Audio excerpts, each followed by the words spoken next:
अस्सलाम वालेकुम नाज़रीन, ड्रामा से एजेंट साहब बहुत ज़्यादा अच्छा बन चुके हैं। आने वाले एपिसोड में आप देखने वाले नौशरवान बहुत ज़्यादा गुस्से में कशमाला को कहता है, अगर मुझे पता चल गया कि मुझे जहर तुमने दिया था तो मैं ये भूल जाऊंगा कि तुम इस घर की फ़र्द हो। मैं तुम्हें बहुत ज़्यादा परेशान करूंगा क्योंकि तुमने अपना जुर्म छुपाने के लिए सारे इल्ज़ाम दुआ पर लगा दिए हैं।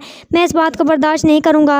यह सुनकर कशमाला कहते हैं, नौशरवान आपको इस बात का पता होना चाहिए कि कोई भी मुजरिम अपनी जान छुड़ाने के लिए किसी और पर इल्ज़ाम लगा देता है। दुआ ने भी ऐसे ही करना था, वो कोई झूठे सबूत लाकर मुझे फंसाना चाहती है। यह सुनकर नौशरवान कहता, अगर तुम बेगुनाह हो तो तुम्हें कोई भी नहीं फंसा सकता और अगर तुम गुनहगार हो तो फिर तुम्हें सज़ा ज़रूर मिलेगी।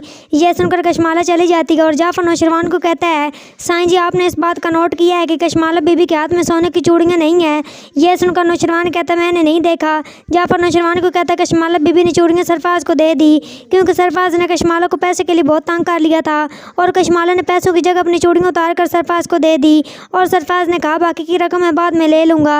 नाजरीन, आने वाले एपिसोड में आप देखने वाले हैं नौशरवान अम्मा सैन के पास जाता है। अम्मा सैन को कहता है, अम्मा सैन आपने दुआ के बारे में क्या सोचा? ये सुनकर अम्मा सैन कहती है, बेटा दुआ ने कहा था कि वह सबूत लेकर आएगी और बाबा सिंह उसे माफ़ कर देंगे। ये सुनकर नौशरवान कहता है, अम्मा सैन मुझे कशमाला की असलियत का पता चल चुका है, मुझे जहर दुआ ने नहीं कशमाला ने दिया।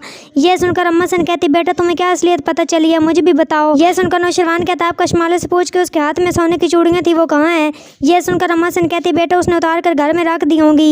यह सुनकर नौशरवान कहता, नहीं अम्मा सैन उसने पैसों की जगह चूड़ियाँ सरफराज को दे दी और बाकी रकम बाद में देनी है। यह सुनकर अम्मा सैन कहती, बेटा मैं कशमाला से पूछूंगी, अगर उसने ऐसा किया हुआ तो मैं उसे बहुत बड़ी सजा दूंगी क्योंकि वह चूड़ियाँ मेरे ज़वार की निशानी थी। मैं कशमाला को माफ़ नहीं करूंगी, बस अब तुम टेंशन न लो। यह सुनकर नौशरवान कहता है, अम्मा सैन अगर वो ना माने तो मैं उसे मना लूँगा क्योंकि मेरे पास इस बात का पूरा सबूत है। नाज़रीन का अम्मा सैन कशमाला को इस बात पर मना पाएगी या नहीं, कशमाला अम्मा सैन को चूड़ियाँ वापस ला कर देगी या नहीं, कमेंट बॉक्स में ज़रूर बताएगा। और मुझे दी इजाज़त, अपना बहुत सारा ख्याल रखिएगा। फिर मिलेंगे एक नए टॉपिक के साथ। Thanks for watching my video. Picture दुआ में याद रखिएगा, अपना बहुत सारा ख्याल रखिएगा। अल्लाह निगहबान।